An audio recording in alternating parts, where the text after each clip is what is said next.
el placer de poder dialogar con Adriana Puigros, una persona con la cual ya hemos dialogado en otras ocasiones en el suplemento de educación del diario La Capital. Eh, los docentes, las familias la conocen, docente, doctora en pedagogía, ex viceministra de Educación de la Nación. Adriana, bueno, hola y gracias por recibirnos. Al contrario, es un gusto estar con ustedes. Adriana, ya van poco más de 7 meses desde el inicio de la pandemia y es una situación inédita que se vivió y en donde muchos hablan de que de alguna manera se inventó una escuela, es decir, los docentes se pusieron a dar clases por WhatsApp, las radios escolares que empezaron a funcionar. ¿Cuál es tu análisis, tu balance de lo hecho hasta ahora en las escuelas? Bueno, yo creo que en primer lugar hubo una reacción muy positiva de parte de la sociedad y en particular de los docentes, de los alumnos, ¿sí? Y también de las familias, ¿no? Porque, digamos, frente a la situación de pandemia, era perfectamente posible, hubiera sido perfectamente posible que se hubieran quedado, hubieran encerrado, hubieran dicho, no tenemos bueno, esperamos a que termine la pandemia, ¿no? Ujú. Eh, y a mí me parece que hubo una actitud muy responsable porque los docentes han podido cuidar las medidas sanitarias que son absolutamente indispensables, y al mismo tiempo seguir el trabajo, ¿no? Seguir el trabajo con los alumnos, para lo cual tuvieron que desarrollar muchísimas experiencias nuevas, realizar experiencias nuevas, desarrollar nuevas formas de abordaje. Realmente hubo una inventiva importante, por un lado, y por otro lado, digamos, un despliegue de experiencias que ya se venían realizando. Eso es importante Ujú. subrayarlo, porque había muchas experiencias de trabajo de manera digital, combinando la presencialidad con la digitalidad, etcétera, y sobre todo la presencia de lo digital en las aulas, ¿no? De manera positiva y negativa, o sea, positiva donde había computadoras, donde algún docente conseguía que los chicos usaran los celulares como pequeñas computadoras, digamos, ya había experiencias de este tipo, ¿no? Ujú. Negativa, digamos, cuando simplemente los celulares servían como para desconectarse de, de la clase, ¿no? Ujú. Eh, pero a mí me parece que ahora hay una recuperación de esas experiencias y sí me parece que después, o desde ya, ¿no? No iba a decir después de la pandemia, pero no, desde ya, me parece que es necesario que las universidades, los institutos de formación docente, los gobiernos provinciales, el gobierno nacional, digamos, eh, ayuden a los docentes a sistematizar lo que han aprendido de manera muchas veces espontánea y han experimentado durante este tiempo, ¿no? Lo mismo los chicos, creo que que los docentes tienen que acompañar a los chicos en sistematizar los nuevos aprendizajes, ¿no? Es decir, que incluso vos recién mencionabas los institutos de formación docente, es decir, recuperar aquellas experiencias que se desarrollaron en este tiempo para que no queden en una anécdota o en un tiempo eh, distinto, sino bueno, que se pueda seguir trabajando con esa experiencia. Tal cual, tal cual. O sea, que no se pierdan, Mm. que no se pierdan. De todas maneras, el futuro próximo es trabajar de manera combinada entre lo presencial y lo digital, ¿no? Eh, y ahí hay que tener mucho cuidado con varias confusiones posibles, ¿no? Una de ellas es pensar que porque introducimos nueva tecnología, vamos a estar haciendo automáticamente cambios pedagógicos. Y Ujú. esto no es así. O sea, uno puede introducir una nueva tecnología, esa tecnología es un soporte de un desarrollo didáctico, ¿m? Y de un enfoque pedagógico. Eh, no es necesariamente un cambio en esos órdenes, ¿no? Por lo tanto, yo creo que hay un reto fuerte en el sentido de poner en juego nuevas ideas pedagógicas y nuevos avances didácticos, ¿no? Combinados con el soporte, los dos soportes a la vez, el presencial y el digital. También es cierto, vos recién introducías el tema digital, una de las cosas que desnudó la pandemia es la brecha digital, esto hay que decirlo también, en el acceso a ciertas tecnologías, es decir, mientras algunos chicos pudieron desarrollar, algunos chicos y escuelas, digo, desarrollar las clases a través de Zoom o WhatsApp, en otros, bueno, seguían con el cuadernillo. Digo, ¿cuál es la conclusión general que vos sacás, digo, para aprender de esta experiencia y en todo caso, qué cosas urgentes hay que hacer para que la democratización llegue a todos, ¿no? Claro. Bueno, yo creo que en primer lugar hay que tener en cuenta que cuando llegamos a la pandemia ya había un fuerte déficit, ¿sí? Y digamos había chicos desconectados, que habíamos tenido 4 años durante los cuales hubo, eh, digamos, un retroceso en la inclusión eh, que se había venido desarrollando en los años anteriores, ¿no? Esto hay que tenerlo en cuenta porque la pandemia lo que hace es aumentar un problema que ya existía. Eh, yo creo que afortunadamente los cuadernillos llegaron a muchos lugares del país, ¿no?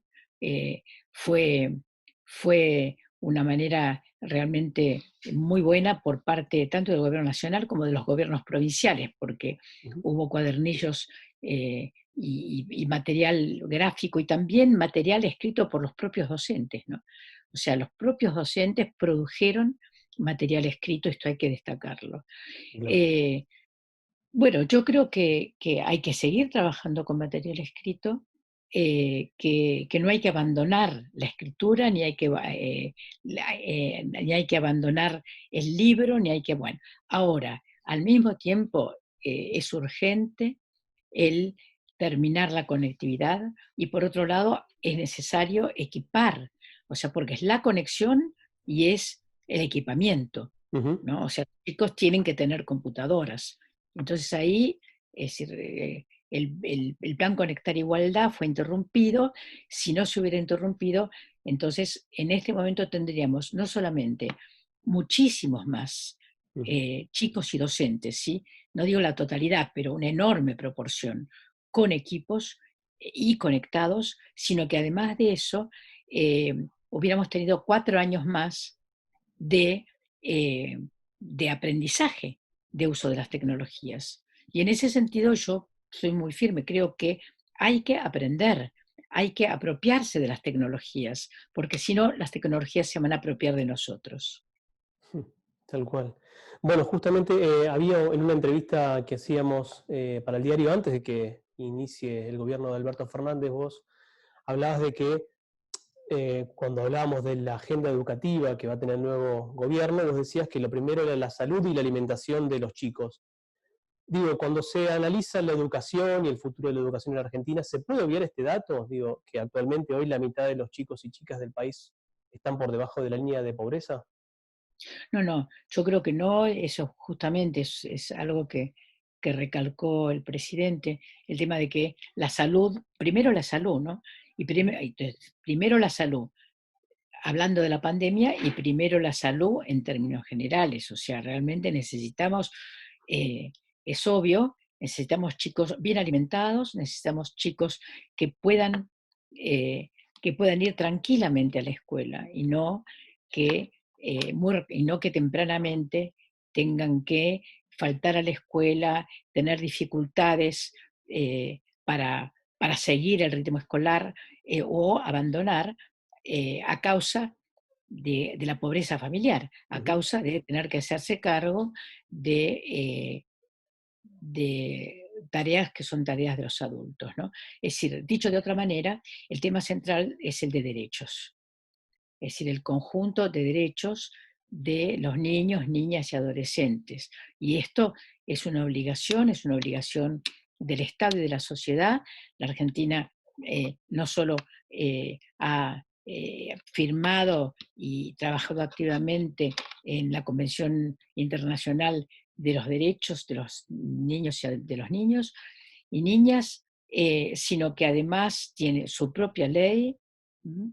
La propia ley que garantiza los derechos, y esto es algo que hay que cumplir. Ahora, ante esta realidad, ¿se cae un poco el concepto de meritocracia? Cuando se habla de meritocracia, ¿cuál es la mirada que vos tenés? Bueno, yo tengo una mirada muy preocupada, me preocupa mucho la idea de ordenar de acuerdo a el mérito a la población escolar, a la población en general, pero en particular a la población escolar.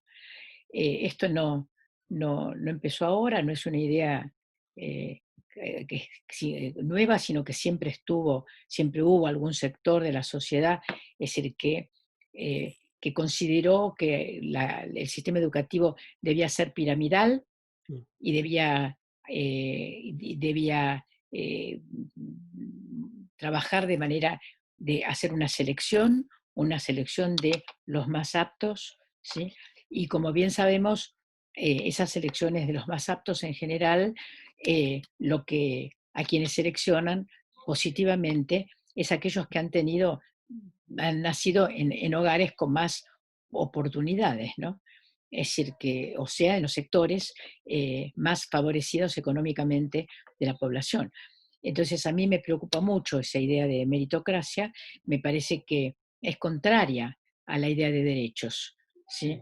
Es decir, si quien cursa la escuela secundaria o quien cursa la universidad eh, ha sido seleccionado por mérito, es bastante distinto a decir lo que ha dicho, por ejemplo, la Conferencia Regional de Educación Superior, que fue tan importante en 2008 en Cartagena, que es el establecer que la educación superior, en este caso, es un derecho y es un bien social, ¿no? Es un derecho universal y un bien social. Y ni hablemos de la escuela secundaria. La escuela secundaria es obligatoria en la Argentina desde el 2006, desde el dictado de la ley 26.206. Y esto es, a ver, me quiero detener en ese punto, Sí. porque la escuela primaria tardó 80 años en universalizarse. Ahora, la secundaria entonces es obligatoria desde hace, ¿cuánto? Eh, 17 años. 17 años. Es muy poco tiempo.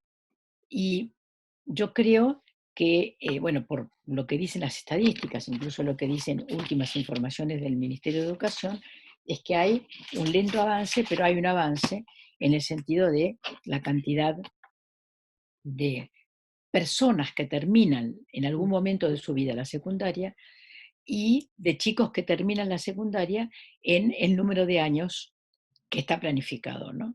Y acá también vale una aclaración. A mí me parece que hay que valorizar que haya una proporción grande de la sociedad argentina que termina la secundaria, aunque lo haga en, digamos, siendo jóvenes adultos o siendo adultos, ¿no?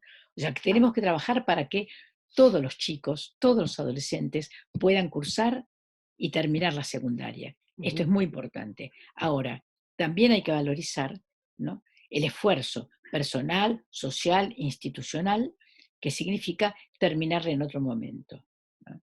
Entonces, me parece que la secundaria requiere transformaciones importantes. Por ejemplo, una absolutamente central es, a mi manera de ver, que los cargos docentes, ¿sí?, es decir, que pueda haber docentes por cargo y no nombrados por materia, o sea, que podamos superar la cuestión del docente taxi, el docente que tiene que ir de una escuela a otra, que se cansa muchísimo, Un ¿sí? reclamo Es, histórico ese, ¿eh? claro, claro, pero el avanzar hacia el docente por cargo es un avance. A mí me parece en cuanto a los derechos de los docentes, en cuanto a la salud de los docentes y en cuanto a la organización escolar y en cuanto al vínculo pedagógico, ¿no? No es lo mismo tener un vínculo con dos o con tres profesores que tener un vínculo con 10 profesores, a los cuales uno ve un rato una vez por semana. Entonces, por otra parte, digamos, todo lo que hace a capacitación docente, reuniones de profesores, trabajo en equipo, interdisciplina, ¿no? No Ujú. se puede avanzar en estos temas si no hay una modificación en cuanto a los nombramientos por cargo o por materia de los profesores, ¿no? Tal cual, recién vos hablabas del foco en los adolescentes, en el secundario, y recuerdo que hace poco desde el Ministerio de Educación se hablaba de la importancia de, cuando pase la pandemia o cuando cambien ciertas condiciones, ir a buscar a todos esos chicos que durante este tiempo no pudieron mantener un contacto con la escuela. Y hablaban de que iba a haber un trabajo muy intenso, ¿no? En eso, en ir a buscar a esos adolescentes que durante este tiempo no estuvieron conectados. ¿Coincidís con esta mirada? ¿Coincidís con esta preocupación? Sí, sí, y hay algunas provincias que han avanzado mucho en eso, que tienen programas muy, muy interesantes, ¿sí? Eh, que, Programas por los cuales están eh, convocando a los suplentes que no han tenido cargo, Ujú. y también a alumnos avanzados de los institutos de formación docente. Yo creo que esto está muy bien, de la misma manera que trabajar con las organizaciones sociales en el territorio. Yo creo que hay que ir a buscar a los chicos que están desconectados, no esperar, no esperar a que se transformen en ni estudio ni trabajo, ¿sí? Me parece que en ese sentido hay que desarrollar una serie de actividades que conformen un espacio de alguna manera intermedio entre, digamos, la comunidad y la escuela. Es decir, ¿a qué me refiero? Me refiero a actividades deportivas, me refiero a actividades motivadoras de los chicos, como por ejemplo música. Me parecería en las escuelas pudiera haber instrumentos musicales, que los chicos pudieran ir a armar su banda, por Ujú. ejemplo. Es decir, que haya la posibilidad de que vayan a trabajar con la computadora y aprender, aprender, meterse en el mundo digital, aprender, me parece muy, muy importante, incluso como una manera de acercar a chicos que a lo mejor de inmediato no se reintegran a la escolaridad, pero que sí a lo mejor lo hacen en un mediano plazo si uno los va acercando a la institución y los va acercando a través del interés de ellos, ¿no? A través de objetos del interés de ellos. Ujú. Ahora, también creo que hay que trabajar intensamente, insisto, en tema derechos hay también, ¿no? O sea que me parece que con aquellos chicos que están, digamos, en un proceso de desconexión de la escuela o se han desconectado, me parece que con ellos hay que trabajar también, enseñándoles cuáles son sus derechos, enseñándoles que ellos tienen derecho a, ¿sí?, tener una buena escuela, que tienen derecho, que no son alguien que sobra, sino que al contrario, los queremos incluir, pero los queremos incluir no solamente porque tenemos una voluntad de beneficencia, sino que los queremos incluir porque es su derecho. Ujú. Esto es central para lograr acercarlos. En ese derecho a la educación te saco un segundo de la coyuntura, aunque no tanto en realidad. Por acá tenemos uno de tus últimos libros que era Adiós Sarmiento, y en donde vos destacabas en algún momento que el mercado de la educación apuntaba a la desescolarización, ¿no? Lo que en otros países se conoce como el homeschooling. ¿Cómo queda esa idea ante lo que ha pasado en esta pandemia, donde obviamente la pandemia empujó a hacer, entre comillas, escuela en casa?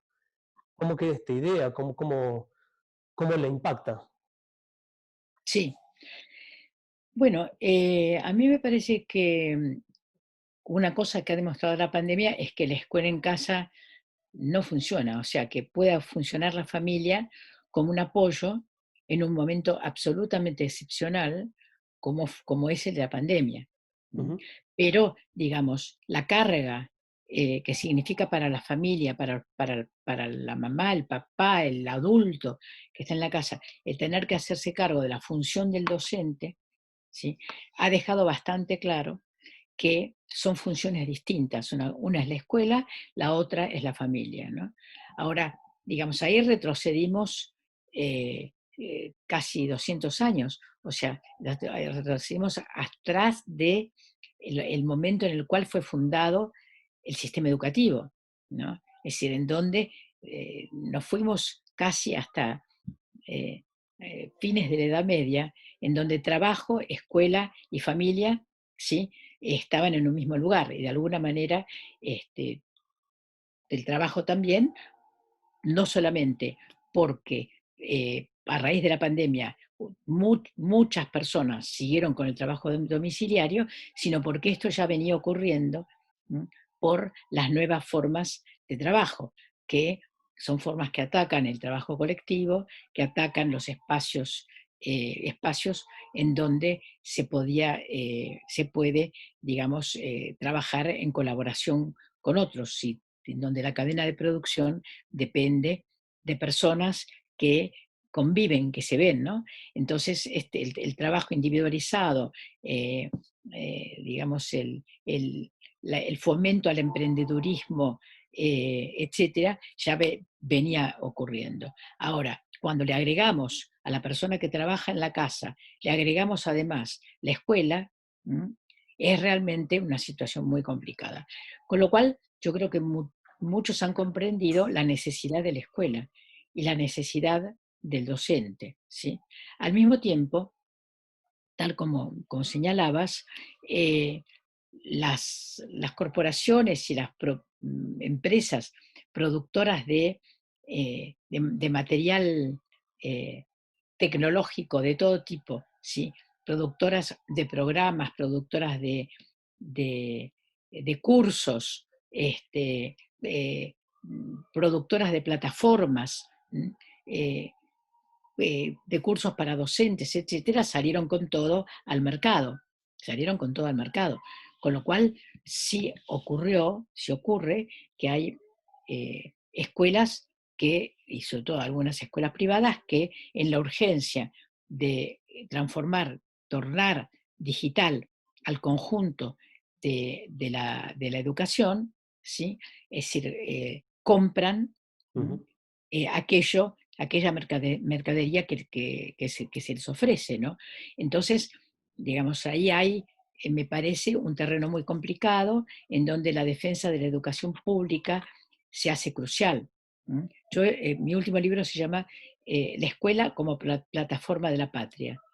Y justamente porque lo que creo profundamente es que en la escuela reside gran parte de la soberanía, ¿no? De la soberanía nacional.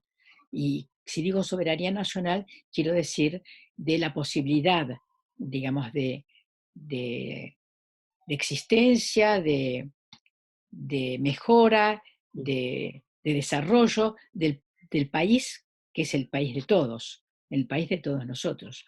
Y me parece que en ese sentido, para fortalecer nuestro país, para mejorar la situación de muchísima gente que está sin trabajo, que tiene un trabajo precario, para que la sociedad sea más justa, me parece que hace falta que también sea una sociedad culta, una sociedad en donde la cultura sea la cultura para todos. Y en ese sentido, único, la única institución que puede garantizar, y esto lo decía Sarmiento, lo vio Sarmiento cuando le dio el gran impulso a la organización del sistema educativo nacional, ¿no? O sea, la institución que puede cumplir con esta función es la escuela pública.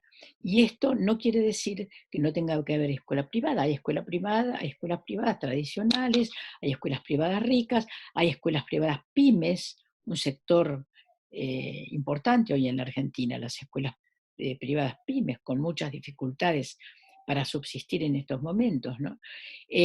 Pero, digamos, el eje y el papel principal lo tiene que cumplir la escuela pública, ¿no?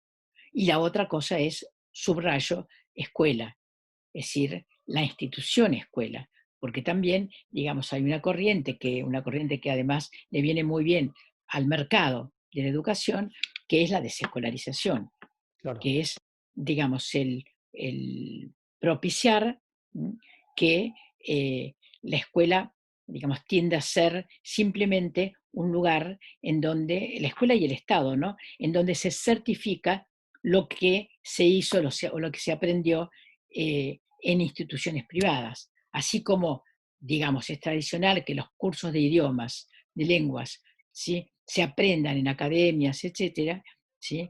También hay una tendencia, hay países como México, donde esto ha avanzado muchísimo, donde uno puede ir a aprender matemáticas afuera y después va a que se lo certifique la escuela, ¿no? O, u otro tipo de actividades. Entonces me parece que, que hay que llegar realmente a un equilibrio, en donde de ninguna manera el mercado invada el espacio de la educación pública. En los últimos meses y quizás más intensamente en las últimas semanas, hay más presión por parte de, bueno, de algunos grupos de padres, de algunas jurisdicciones, también hay que decirlo, la Ciudad de Buenos Aires, para el retorno presencial a las aulas. En el actual contexto, ¿cuál es la mirada que vos tenés sobre esto? Sí, mira, yo he tenido la misma desde el primer momento. Primero es la salud, y creo que lo que hay que hacer es lo que digan las autoridades sanitarias, ¿sí? Eh, Anoche estuve escuchando al ministro de Salud, eh, digamos, fue muy claro al respecto, muy claro, en el sentido de que, bueno, ahora va a haber vacunas, pero esto no se termina así nomás, sino que hay que cumplir con las medidas sanitarias por muchísimo tiempo. Entonces, mi opinión siempre fue que este ciclo escolar tenía que ser virtual. Y de hecho ha sido virtual. O sea, ha habido clases, ha habido clases. ¿Acaso no ha habido clases en la provincia de Santa Fe? ¿Acaso los docentes no estuvieron trabajando todo el año con un esfuerzo enorme? Los chicos no hicieron un esfuerzo por aprender. Entonces, eso ocurrió en casi todo el país, que hubo clases de marzo hasta ahora, va a haber hasta noviembre, diciembre. Con lo cual, mi opinión es que hay que registrar este año, es decir, sí, este año hubo clases, que tiene que haber vacaciones en el momento correspondiente. En todo caso, empezar un poco antes, ver las condiciones, pero de acuerdo a las condiciones sanitarias.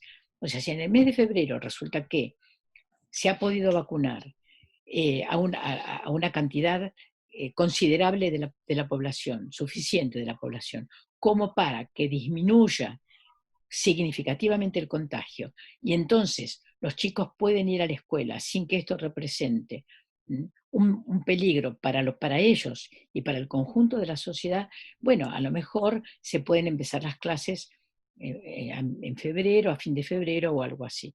Pero, ¿sabes qué? Yo de ninguna manera creo que algo que no se enseñó este año no se puede enseñar después. A mí me parece que hay que tranquilizarse. O sea, una cosa son los chicos que están terminando, que están en el último año de la primaria o el último de la secundaria, a los cuales hay que atender especialmente. Ahí sí Ujú. tiene que haber un programa especial, y muchas provincias lo tienen, como para que puedan culminar su ciclo, su nivel, ¿no? Pero para el resto, o sea, ¿qué importancia tiene que aprendan un contenido determinado en tercer año o en cuarto año? O sea, que tengamos que rearmar los programas con que estamos trabajando, que finalmente son arbitrarios en cuanto a en qué momento se enseñan determinados contenidos. Claro que hay un orden, que hay contenidos que son previos a otros, pero esto es algo que si no podemos hacerlo, los pedagogos, los técnicos, los maestros, ¿sí? Entonces realmente, digo, no sería cierto porque lo hacemos todos los días, lo hacemos todo el tiempo estamos rearmando la secuencia de los contenidos, ¿no? Adriana, bueno, cuando te designaron cuando Alberto Fernández te nombró como viceministra, como cuando te presentó, mejor dicho, como viceministra de Educación, bueno, hubo mm, opiniones bastante favorables de los gremios docentes, en fin, familias, académicos, etcétera. Vos estuviste en ese cargo hasta agosto. ¿Cuál es el balance que vos haces de tu paso por el ministerio en este tiempo? Bueno, creo que fue una experiencia que tiene que pasar tiempo para poder analizarla, pero fue una experiencia interesante. Creo que lo más importante para mí fue la vinculación con las provincias. Yo creo que hay que tener una fuerte vinculación con las provincias. Me parece que tiene que ser un vínculo que no sea de imposición y tampoco que desdibuje el Ministerio de Educación de la Nación, ¿no? Ese tiene que ser un vínculo en el cual realmente haya muchísimo diálogo y construcción conjunta. Y el programa Seguimos Educando, que estuvo a mi cargo, hasta entonces es un programa que me parece que en gran parte funcionó, pero vamos a verlo a través del tiempo, ¿no? Es decir, a mí me gustó sobre todo mucho el hecho de poder compartir con muchas de las provincias, es decir, por supuesto, con los gremios docentes, ¿no? Pero eso ha sido siempre, digamos, mi manera de trabajar. Y ahora, como ahora el cargo que tengo es de asesora del presidente, bueno, es otro tipo de tarea, una tarea muy importante, muy grata. Bien, es cierto, te lo tengo que decir. Bueno, obviamente con tu salida, muchos lamentaron tu salida. ¿Se puede saber algo, lo que quieras contar, digo, de tu alejamiento o lo que quieras decir de ese tema? No, no, ese es un tema que lo dejo para la historia. Perfecto. Actualmente entonces confirmamos que vos estás como asesora del presidente en Así temas es, educativos. como asesora del presidente. Perfecto. A la hora de pensar la educación que se viene, la escuela que se viene, vos siempre hablas de acuerdos básicos que hay que avanzar. Y de hecho hace poco en la carta que escribió la vicepresidenta de la Nación habló un poco, ¿no?, de algún tipo de acuerdo político. ¿Cuáles son algunos acuerdos básicos que vos decís que se podría avanzar en esto, en materia educativa obviamente? Sí, sí. Bueno, uno en que se debería avanzar es en justamente el ciclo escolar, ¿no? O sea, fíjate, es una cosa elemental. ¿Reconocemos o no reconocemos que este año hubo ciclo escolar? Entonces, eso es totalmente ordenador. Entonces, me parece que sobre algunas cuestiones de organización ¿m? Referidas a este año que está terminando y lo que podemos predecir del año próximo, hasta donde se puede, digamos, más que predecir, digamos, prepararse para diferentes escenarios en el año próximo, me parece que eso se podría acordar, que se podría acordar, ¿sí?, qué hacer en diferentes situaciones, ¿no?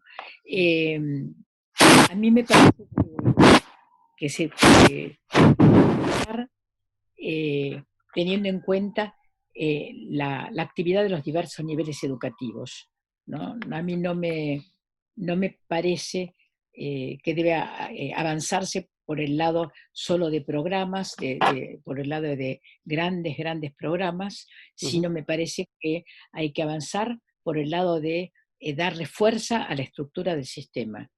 Entonces, un acuerdo en ese sentido sería, por ejemplo, el de trabajar fuertemente en el nivel inicial, ¿no? Y trabajar en el nivel inicial con una fuerte carga pedagógica, ¿sí? No solamente con un criterio de cuidados, sino también con criterios pedagógicos.